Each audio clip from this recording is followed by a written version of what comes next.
I like this music too much. It's hard to turn off. But I think I just figured out who built the pyramids,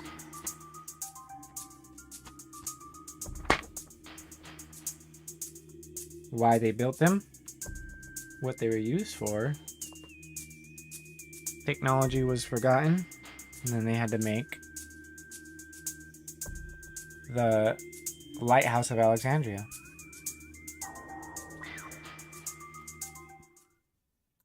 So I don't know if I should um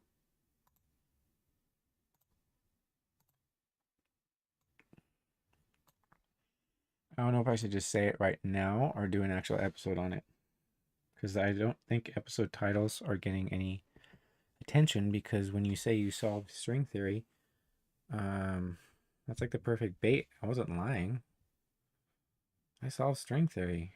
Well, I didn't, but I was just a vessel. I was just able to see it.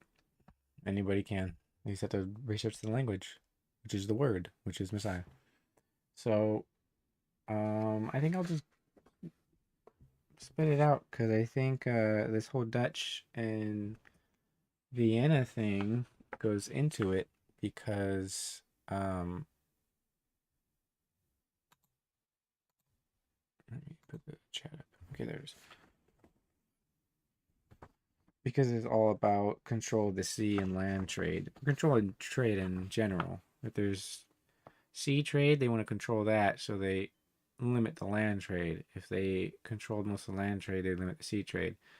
Technology is advanced to a place where they can start controlling it all. But yeah, the pharaoh who traditionally is credited building the pyramids of Giza, Great Pyramids, his name was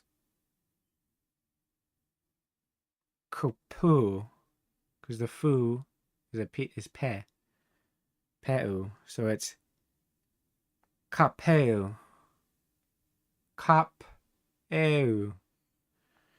And then his name in Greek is Cheops. Sounds like chaos, but Cheops. Huh? What you gonna do when Shemiramoth comes for you? Whatever the heck his name. When Cheops comes for you. It's literally cops. And in Greek, it's capone, El Capone. It's Pharaoh's children. So, chop. These are the choppers. See, helicopters are called choppers. Do you understand? Pharaoh was fear. So now this guy is literally what evolved into the choppers. Get to the chopper. Can't make this up. So his name is literally Kaftor. One of the sons of Egypt was Kaftor. Became the Cretans. I already told you they're the DC. They're the DC police. They're the Capitol Police. That's what Kaftor means. This guy made the Great Pyramids with the capstones. His name was Copper. Cop guy. He's the cop. He actually was a bad cop that had a world government that tried to cease everybody from offering any offerings to any gods anywhere. It's very interesting, isn't it? And so this would be Ham fathered Cush, Cush fathered Egypt, Egypt fathered Kaftor. Noah's still alive. These guys become cops. This guy builds this temple to cops, this capital. The capstone was allegedly solid gold, and it was plated with marble And inside there was a lot of different stone for conducting low levels of electricity. So I feel like Kaftor, this guy is literally named Kaftor. Probably was Kaftor himself, the progenitor of all the Cretans, all the people who mixed with the Phoenicians and all that stuff. They probably have a lot of genetics in the Native Americans. So you see this capstone on the pyramid. You see what's on top of a cop car, a cop karar. Remember what karar means? Special agent. Doing a system over and over again. That's what that means. So the lights on top of a cop car, that's why I feel like the Luxor. Can't make this up. The Luxor Hotel, got the capstone on it, brings light, even though it's Black Pyramid. You understand? These pyramids used to be like a lighthouse that could be seen all the way from Crete. Those pyramids can be seen all the way from Crete, I believe, when they were first created, and that was their purpose. You understand? What was Crete looking at? Crete was looking at Anatolia. Anatolia is the old man of the mountain. It's the great white ape. It's Noah. The Cretans can notify the Egyptians, and the pharaohs can notify the Cretans. Who are they? It's like, can't make this up. What is Indominus Rex in the Jurassic World movies? It's Noah. It's the great white ape. That is transmitted in a figurative way onto people like Abraham and Moses and David and Messiah. They're fighting against something all of these men preserved. And that's what the great white ape actually means. This great white mystical ape of the mountain. It's like, yeah, that's Anatolia. They call it Turkey now.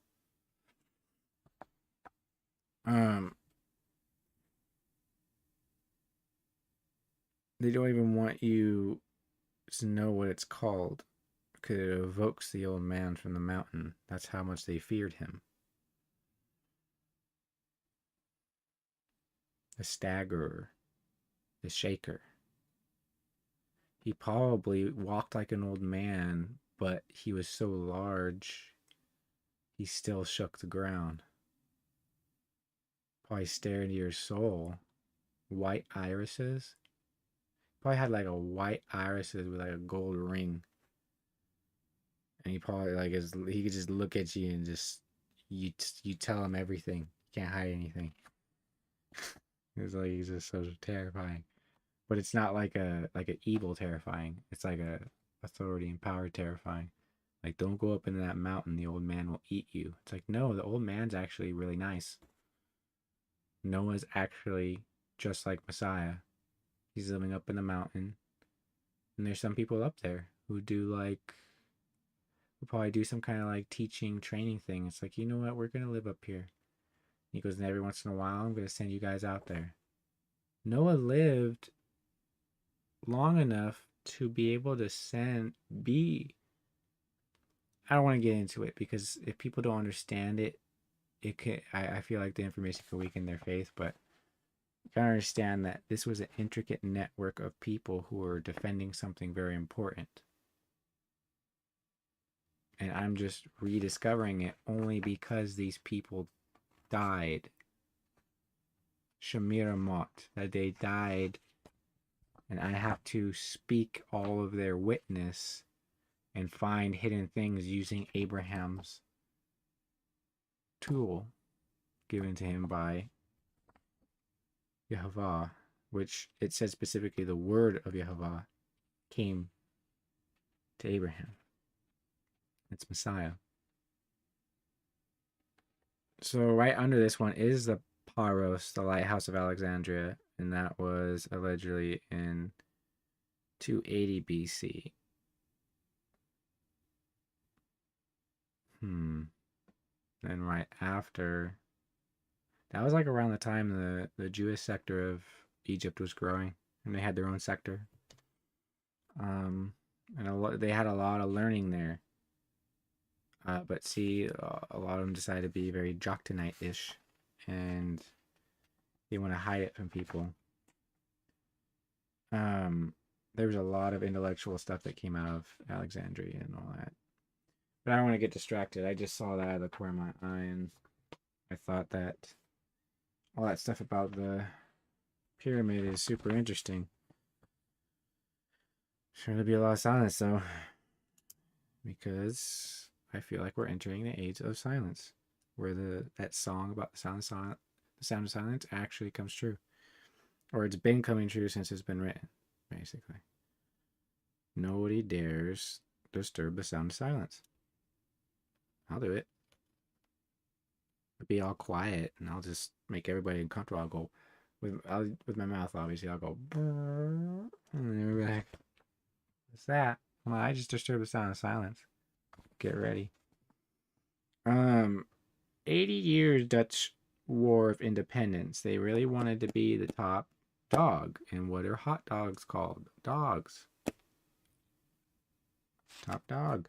Was a revolt of the 17 provinces of what are today the Netherlands, Belgium, Luxembourg, as well as the French region of Hauts-de-France. So, Netherlands, these are testimony of the vortex lands. That's what nether means. Testimony of the vortex. They're closer to the vortex. Remember I told you about the vortex, the two Lameds? It's in the scripture. The center. The earth, North Pole. Wow. The Netherlands means the lands of the net teth. It can even be the lands allowed. It could refer to these like the Faroese are around here. It's a cluster of islands, and the people, you just look at their phenotype, you look at the other people, it's like, yeah, these are Pharaoh's children. That's why they're trying to control Solomon's legacy of worldwide ocean trade and power. Worldwide. Solomon. Like, he didn't even have a seat in chair. It's like, these people are just jealous little Jogdanites. They're little. They're not, nobody wants to make a seat in chair for a small person. Nobody wants a small person as king. So Jokdanites just get all jealous, and they're like, oh, how the Bible doesn't actually say the truth because it says Solomon has a seat in chair, but those weren't invented until the Egyptians invented them. I'm like, how like, so how narcissistic is it to think that it wasn't invented? It's a type of chair. It's just a chair made out of hard wood with like padding on it, and it looks all nice. That would be around for thousands of years. They want to say that, oh, Solomon didn't even have one. They're older than 2,500 years. Seat and chair. Ridiculous. The boats couldn't travel anywhere. Everybody just had canoes. It's like, who buys this? Anyway. 17 provinces. Very interesting. Their religion. I don't want to get into it. It's just Luxembourg. You wonder why it's called Luxembourg. Luxor. They're the seed of Pharaoh. Battle of Lepanto, 1571. Let's see.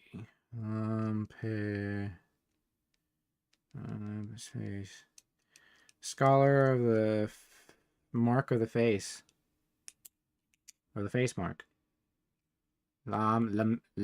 Lamenting, or the scholar. Pan, face, ta, mark or signature.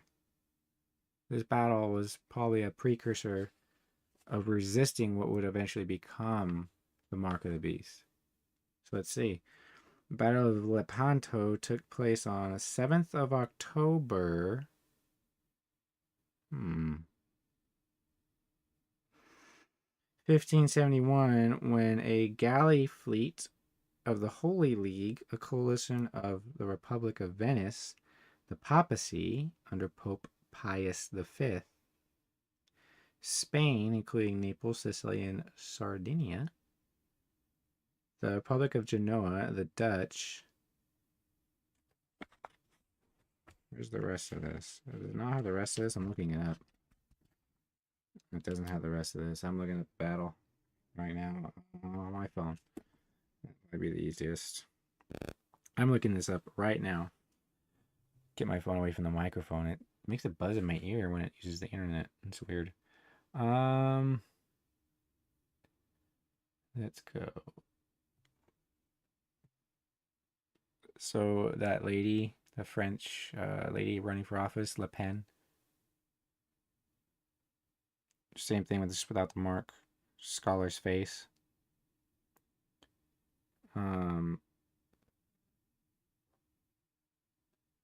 That Le Pen conjuring thing.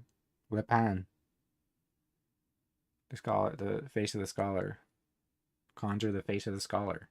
Who's the face of the scholar? Why are these people trying to conjure the face of the scholar? The image of the scholar? What? Do you understand? And they're saying it in the Hebrew language. Native Americans. Not even... Let's see. There's a city in Arkansas called Lepanto. That's weird.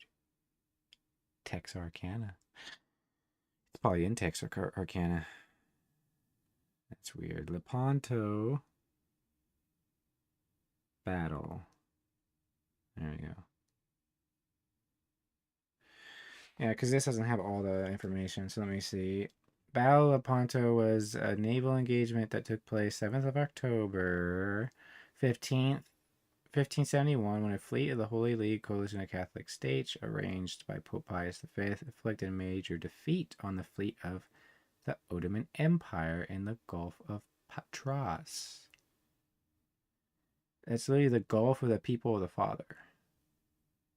Patras is the mouth, makes its mark or signature. That's a father.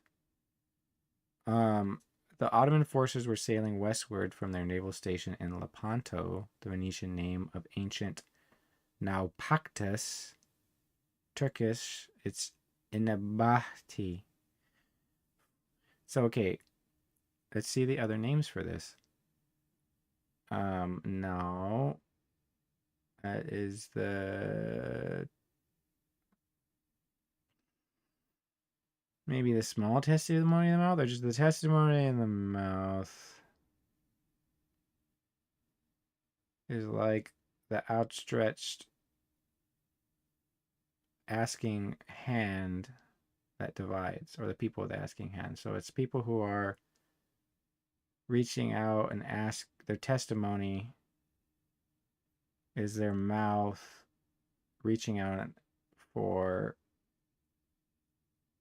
basically a border. They're reaching out to... It's like the people who want to be recognized as a state. That's very interesting.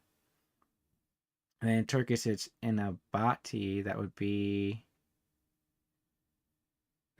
in Babet Ta. It would be the testimony of the house of the mark. The testimony of the house of the signature. Isn't that interesting? The different translations give different interpretations. When they met the fleet of the Holy League, which was sailing east from Messina, Sicily, that is Mesha, that's to drive forward. It's to drive the fountain forward, drive the eyes forward, or drive the testimony forward. And Sicily would be to separate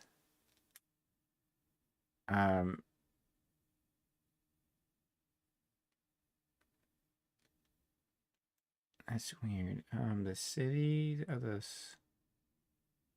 Sicily.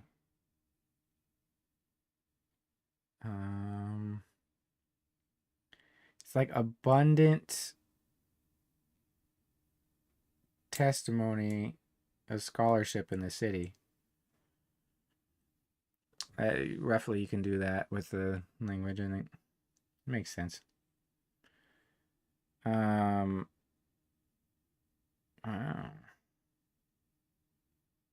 That was a big battle. Anyway, I just wanted to see that a little bit more detail. Good that I can look that up. So let's go on to the next one here. All right, 21 minutes. All right, here's 1600.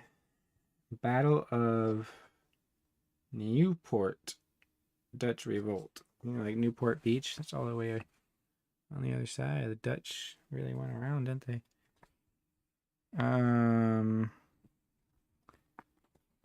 In the last years of the 16th century, the Spanish troops were driven out of the Republic. The next aim was to expand to the south. Battle of Newport. Yeah, I remember the Dutch. New York used to be called New Amsterdam.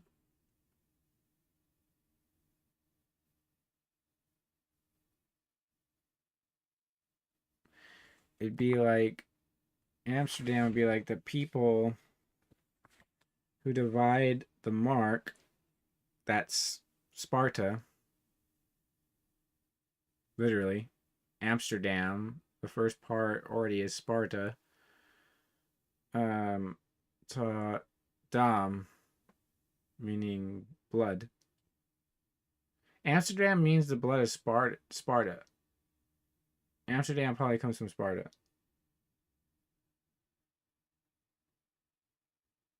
It means the same thing. That's interesting.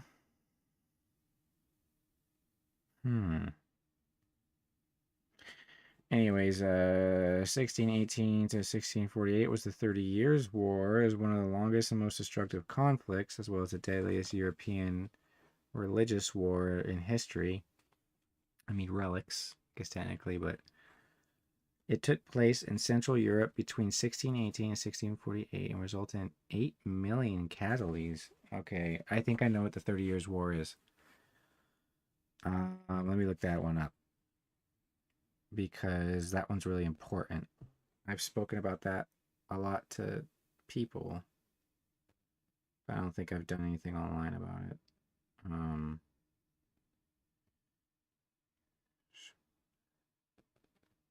That one was really important.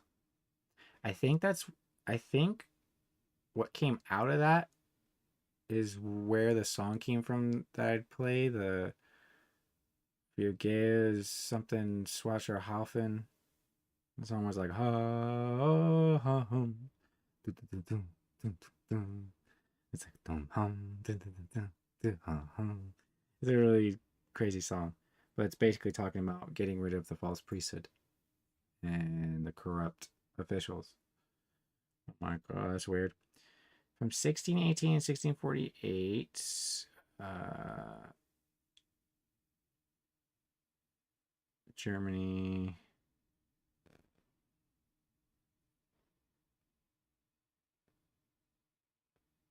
Let me just read this. Man, there were so many people involved. You gotta look this up on, because Wikipedia will actually give you all the flags that were flown, commanders, and wow.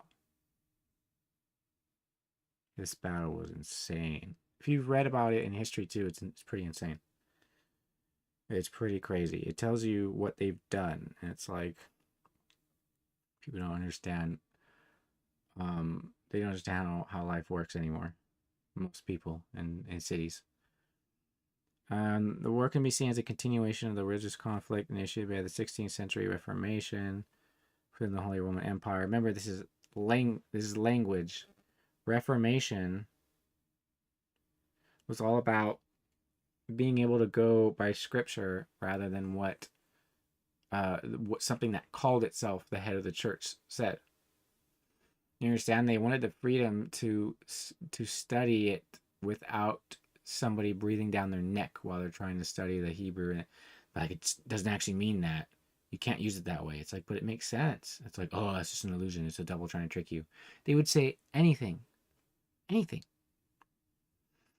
So, the 1555 Peace of Augsburg attempted to resolve this by dividing the empire into Catholic and Lutheran states, but over the next 50 years, the expansion of Protestantism, which just means to protest, beyond these boundaries, destabilized the settlement.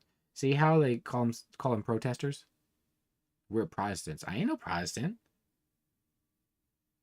You know what? I'm not Catholic either. It's like I'm a protester. When you say you're a Protestant, that's what it means. I'm a protester. I protest the Catholic Church. I mean, God's gonna take care of that kind of stuff. As one person, all I can do is the words, and that's what people used to do. And you know what happened? They got burnt at the stake. You're like, oh, they're witches. How did you know this about me? It's like, it's in your name. That's how language works. You're a witch. It's like, what are you talking about? This is what your name means. And you do that thing all the time.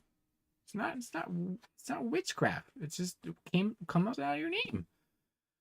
Who are these people? Like, and they're like, oh, burn them at the stake. They said that the Pope is Antichrist because the Pope literally says he's the bridge between heaven and earth, and that's supposed to be Messiah.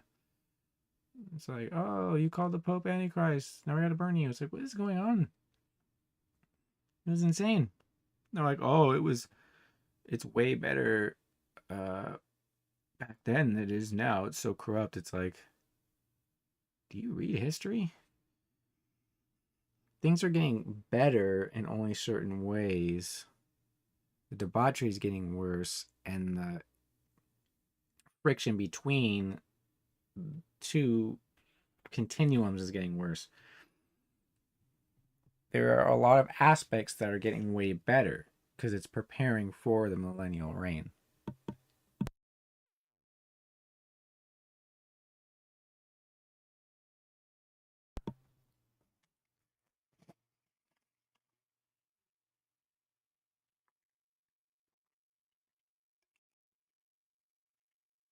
This is very interesting. Okay.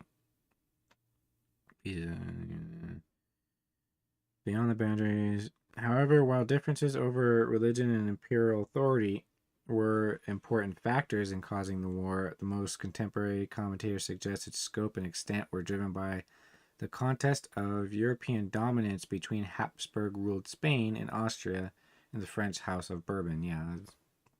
Do you know that FDR was the first Bourbon president? He was of that bloodline. He was French royalty, and he was president of the U.S. We just wrote it in, though. Well, it's like, okay. Don't read history. It's the New Deal. It's like, yeah, the first admitted European royalty becomes president of the United States, and oh, the New Deal. It's like, I bet it is. You son of a... Oh, what don't you say? Its outbreak is generally traced to 1618 when Emperor Ferdinand II was deposed as King of Bohemia. Is this the real? Is this just fantasy? Replaced by Protestant Frederick V of the Palatinate. Although imperial forces quickly suppressed the Bohemian revolt, Frederick's participation expanded the fighting into the Palatinate. I think that's like the hill of Rome that the Vatican and all the other 7 are on. 7 hills of Rome. It's weird. Whose strategic importance drew in the Dutch Republic and Spain and then engaged the 80 Years' War. Rulers like Christian IV of Denmark and Gustavus Adolphus of Sweden. Adolphus is noble wolf. Held territories within the empire, giving them and other foreign powers an excuse to intervene. Oh, it's like a free-for-all like the Middle East. The result was to turn an international dynastic dispute into a broader European conflict. So, what they did in the Middle East. Okay, so they just keep doing the same thing over and over. They did it in the Middle East recently. They're probably going to do it in Europe, in the US. They did it in Europe with this instance here. So what they did in the Middle East the last 100 years, they did in Europe also with these 30 years war and 80 years war. See how it's the same conflict? They just try to weary out people, just like the Antichrist wearies out the saints. Let's see.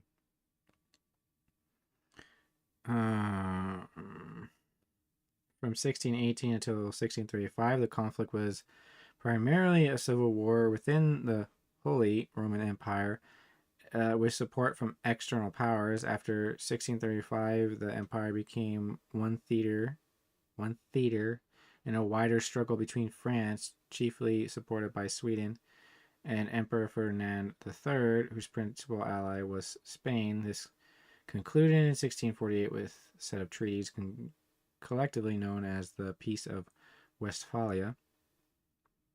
It's literally the West's Phalia, the West's procreative energy. Not even kidding. The West can only be procreative if it's through us. So they just cause these conflicts and get everybody involved and confused until they have a new deal, until they sign the Federal Reserve, the country away to a Federal Reserve. You see, it's over and over.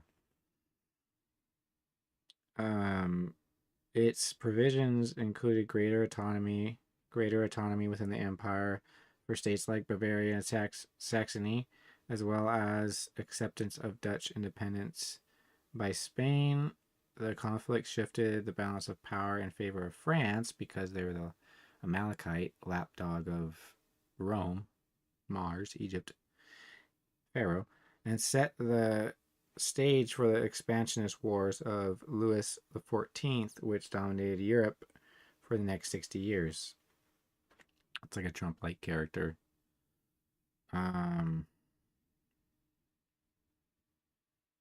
Yeah, it was horrible. Let me see. 30 Years' War forms part of the historians sometimes call the general crisis of the mid-17th century. The term refers to a period of sustained conflict, unrest in areas ranging from Ming China to the British Isles, Tsarist Russia, and the Holy Roman Empire.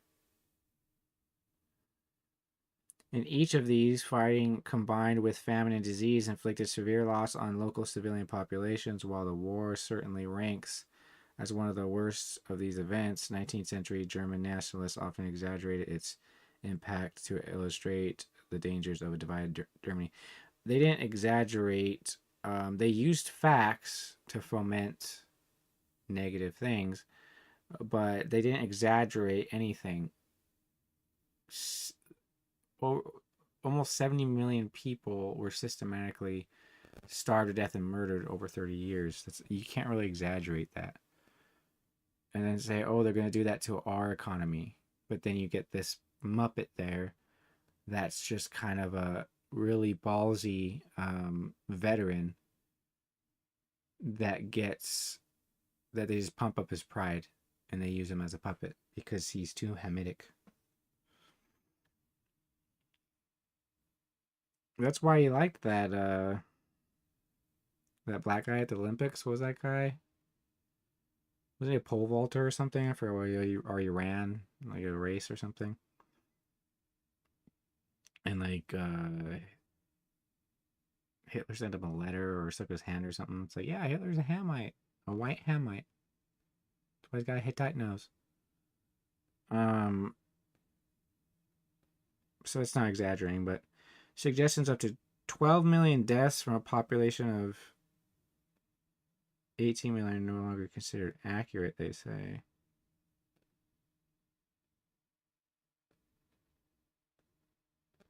Yeah, estimates of total deaths range from 4.5 to 8 million. Most incurred after 1630 when Sweden entered the war. The Nordic, that's Pharaoh. The vast majority of which were civilian after Sweden came in.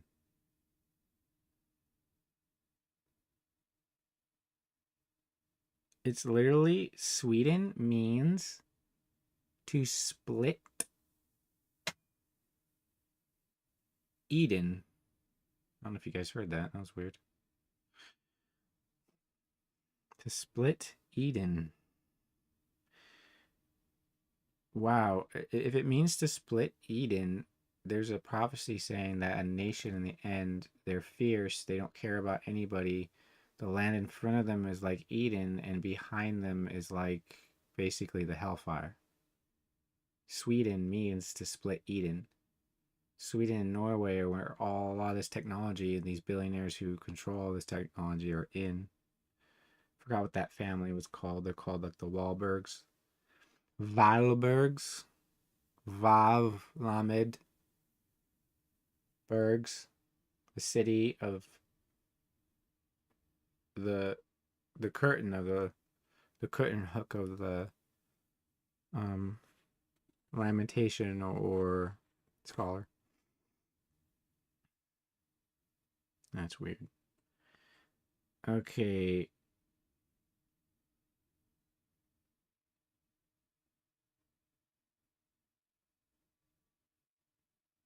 Yeah, that was, and then a lot of plagues broke out. People don't understand what war does. The whole like respiratory illness thing, RSV thing, whatever that is, that's been in the Middle East, just like these plagues that happened in the 30 Years' War. 30 Years' War, Middle East. 80 Years' War, 30 Years' War, 100 Years' War. Just look at the Middle East. It's the same thing. Same diseases happen. Now they're saying they have cures for it. Do you understand?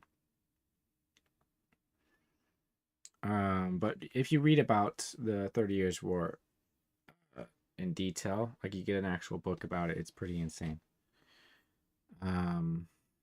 Political consequences. Yeah, they're just fracturing it and decentralizing it. So instead of a united nations that are united, each country is divided. It's all the same ethnic people, but they're all divided up into like 100 states, 50 states, the United States. It's a trap. All right, so Westphalia is literally the I'm not even kidding. It literally means the pumping power of the West, as far as procreation. That's exactly what it means. Can't make this up. If you think it's inappropriate, blame the people who named it. Dutch War, 30 Years' War, horrible. They genocided a lot of Germans, just like they did in World War I and II.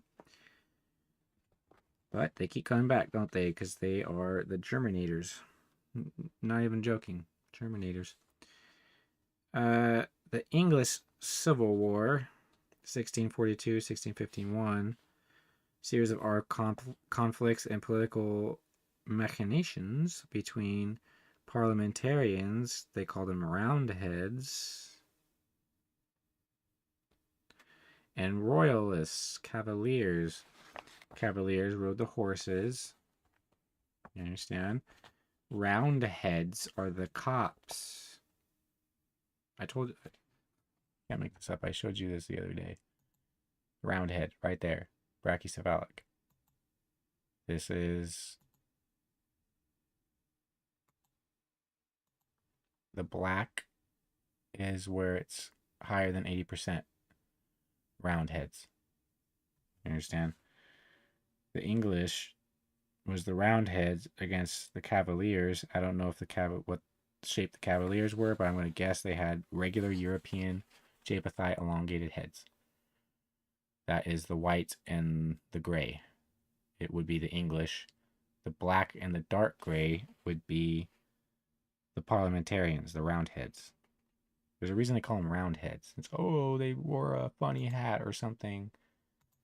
It's like, no, roundheads. You understand? Look at this map. Look at England. Does England look dark to you in this map? No, because they want to kick the roundheads out. What's that song? Gonna kick you crazy bald heads out of here. Somewhere, whatever it is. It's Bob Marley. Crazy bald heads. Look it up. Same thing, round heads, but they say bald heads. Because a lot of times these people will shave their head because of the shape of it. They like to make it bald. So that's why, look at the Bob Marley song. Crazy bald heads. Gonna chase you crazy bald heads. There you go. Round heads. See how it just proves me right? I don't have to do anything. Nothing. Calf door, all that stuff. It just falls into my lap. You know why? All I do is read. I'm not special. Try to tell you, Obama phone. All you need is an Obama phone. And you beg for some change on the side of the street. Go to Kinko's. Print this stuff out. Get yourself a Big Mac. And munch on that Big Mac on the street while you make yourself smarter than everybody else, even though you're homeless. You see how you... It frees everybody. Everybody can be Kang. You know what I mean? Everybody can be Kang.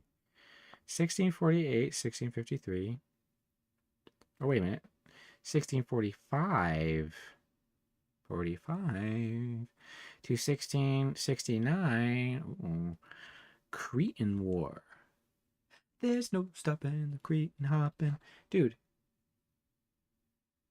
1645 Cretan calf door. You can't make this up. Trump's always wearing a ball cap. What is his actual head shape? I think he does have a round head. It doesn't matter. His actions. The actions precede the morphology. Do you understand? The word precedes the morph. That's how you know that creation, the morph, was created through the word. Because that's how life manifests. That's why scripture is the most natural thing ever written down. It's the universe in a book. So the Cretan War, 1645 to 1669. Remember 69 is the Gemini twins, Messiah and Anti-Messiah. And it's the top of the arc of Freemasonry, where the red and the blue mix, purple, portal. Fifth dimension's purple. Can't make this up.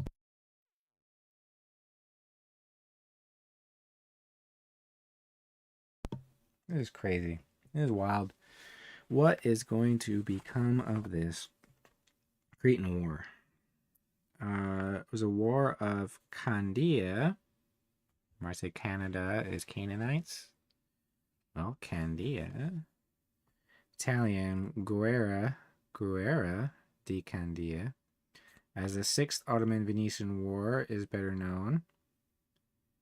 Ottoman and Venetian. It's not about religion.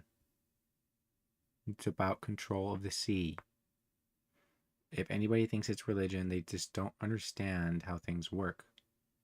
These people don't care about religion. They might use it as a political tool, but this isn't a religion against another religion. This is one who wants to control the sea over another who wants to control the sea. I remember the Ottomans turned into Ottoman, like what you put your feet on, footstool. They're just telling you that they're Amalekites to the Turks that came in after. Well, they were Turks. So out of that, the Rosh of that became the House of Saud, which is Joktanite Turks, who claim they are the other tribe. Likes to wear small hats. Joktan, small. You will be small. They wear small hats. There's nowhere in the Torah that says you have to wear a small hat. You remember the South Park? Put on the funny hat. Put on the funny hat, Timmy. I'll put a funny hat on. He no Joktanite. See, Timmy wasn't. Timmy in the cartoon was supposed to be like mentally, you know, I don't know what words we're allowed to say on YouTube, but it's like he wasn't dumb enough to make a fool of himself like that. He's like, no, I ain't gonna wear your stupid hat. And they fought. It was a hilarious scene. Uh, Sixth Ottoman Venetian War, conflict between the Republic of Venice and her allies. Her. I'm with her. Bet you they got the whole army to fight for Venice and say, I'm with her. And then they got the Ottomans to say, make Ottomans great again. It's just over and over and over again. Crimson and Clover. All right.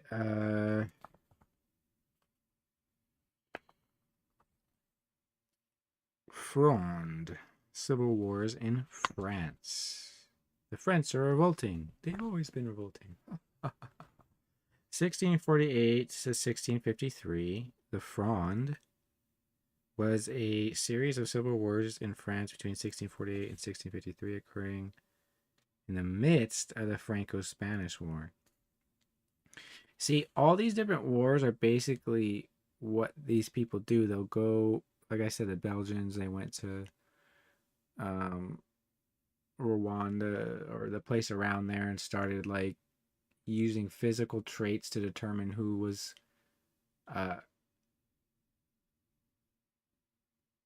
given privilege. It's just to cause conflict that weakens them all and keeps it in a subjective state. That's what Babylon and the spirit of Cain does in all of its cities. So I'm not gonna go through a lot of these. I might go through more stuff later.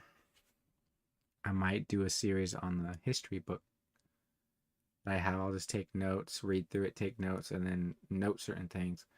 If I run out of stuff and then there's still time to speak, then I'll go through my history books or something. But right now, this is just a general going over of the etymology of these things, because that's what's more important is the etymology. You could write them down in notes, and then you can go and read a history book. And every time one of these topics that I've covered come up, you can use the etymology with it. So remember the English, just English. Ayan Gimel Lamed. So that's a testimony of international trade and scholarship. Oh, gee, that sounds very English, doesn't it? Can't make this up. Or Candia Cons is synchronized. Dia synchronized with God, maybe. They both thought that they were synchronized with God, both sides. So it might have just been a sacrifice in the midst of who wants to sacrifice more people to get power of the seas. That was Odysseus, wasn't it? Or no, Agamemnon, or I think it was in that Trojan War thing. That guy sacrificed his daughter to get like a favorable wind on the ocean so he can win the battle. Jeez. That's basically what this is. You sacrifice the daughter of your government in order to get a favorable wind to win a battle. And it's like, now your daughter's gone. Your virgin daughter's gone, specifically. The other ones aren't. All right, so first Anglo-Dutch War. See, the Roche keeps coming up. It's the Phoenicians, it's the Romans, it's the Carthaginians, it's the Venetians. It's the Spaniards. It's the Dutch. It's the English. It's America. America. Yeah. Oh, we came to save the day, America. You understand? Everyone has AIDS. AIDS. That whole movie is just, I mean, it's disturbing. Nobody should watch it, but they just mock people. They show the whole, like, they show how it's all a puppet show. All these people are just little puppets. It's insane. Okay, first Anglo-Dutch War, called the First Dutch War in England and the First English War in the Netherlands, was the first of the 4 Anglo-Dutch Wars, like the 4 corners of the earth. These people are fighting over being the husband the church, the ultimate government. Do you understand what this whole fight is? They're all trying to get the hand of Mary. It's like Mary's already given birth. The Rosh has already happened. You're just supposed to testify about it until it returns to the echo. Understand? Anglo-Spanish War, 1654 to 1660. Anglo-Spanish War was conflict between English protectorate under Oliver Cromwell and Spain. A little deceiving Vaulta who just wanted to be king himself without being called king. Cromwell. Okay, between 1654 and 1660 was caused by a commercial rivalry. It's always that. Each side attacked the other's commercial and colonial interests in various ways. Oliver Cromwell. You go and research that guy. He's like, I am a holy man. And then it's like, now I'm going to be king after the king just got beheaded. It's like, oh, but I'm not going to be called king. I'm going to be called some, like, pastor guy or something. It's like, whatever, bro. It's a nasty story. Nasty, nasty story. 1667. Oh, wait, 1665 to 1667 is Holmes Bonfire, or the Battle of Terschelling. That'd be Tor, turtle dove, divides like an outstretched hand of the two scholars. I don't know. Vortex.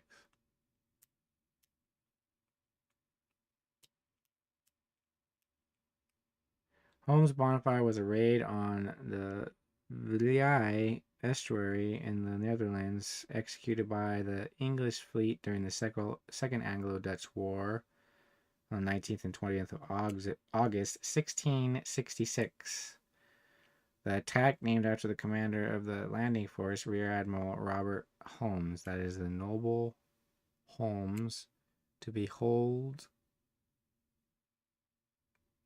us, the fire of the scholar, or the fire of lamentation, the fire of renewal, because all those things have to do with each other. It's very interesting.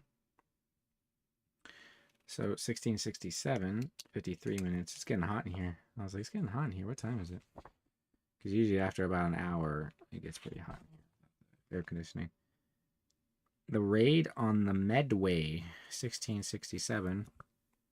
All these things are very interesting. They build up. What I'm doing is not only Shemiramoth, but I'm showing you the Roche. Literally the Roche of history. The raid on Medway was one of the more unfortunate events in the British naval history. On the 12th or 14th of June, 1667, when a Dutch fleet sailed up the River Medway in Kent and destroyed several British ships laid up in Chatham dockyard. Yeah. So I wrote these down probably because they're very, I don't know, they just seemed important. Great Turkish War is probably important, obviously. Turk would be like, you can't make this up. Turk would be Tur, which is a Tor, turtle dove. And that's why they're called turtles. Turtles look like cop heads most of the time, or just a skull, or a cap, or a helmet. But Turk would be Tor, which is dove, and the K is the cop. So it'd be like a cop and the dove. Oh, and the pyramids of Giza, I forgot. Giza can be Gaia, which is to burst forth. The pyramids of bursting forth. They could have been a giant type of water fountain, but it could have been having a light electricity that goes through it all the way up to the top, and the gold focuses it, so you can send a very, very shortwave radio signal, which is what cops do too. Thousands of years ago. But anyway, that's crazy, right? So Turk would literally be the dove cop, the cop that circles like a dove. Um, the Great Turkish War refers to a series of conflicts between the Ottoman Empire and contemporary European powers, then joined into a holy league during the second half of the 17th century. See, problem, reaction, solution. The solution turns into these holy leagues. Then it's like, now let's take all these people that we did it to and bring them and use them to do what we just did to them in the last 100 years to the Middle East again. And then when we're done with the Middle East, we jump back to, and they just keep jumping around to whichever area they think needs that type of attention. And it's just over and over Crimson and Clover. And Crimson and Clover is about reproduction. So they're literally screwing you over and over, Crimson and Clover in this instance. If you ever heard that song, that's obviously what it's about. Crimson and Clover. It's very straightforward. Okay, this is the end of the hour.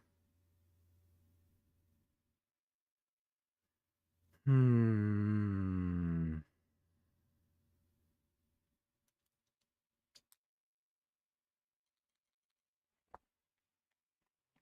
me look at some of this stuff because I want to do another part. Maybe one more part today and that's it, or I don't know. Really want to do the history of Rome. Maybe I can. How long is this packet?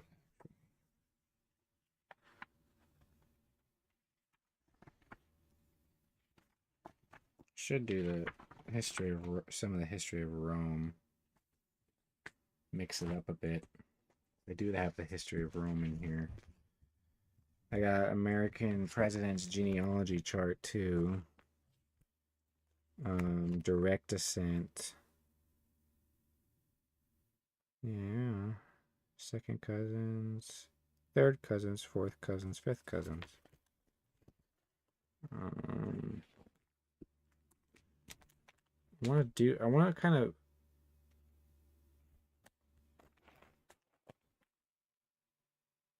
I should do this packet right here in the next one.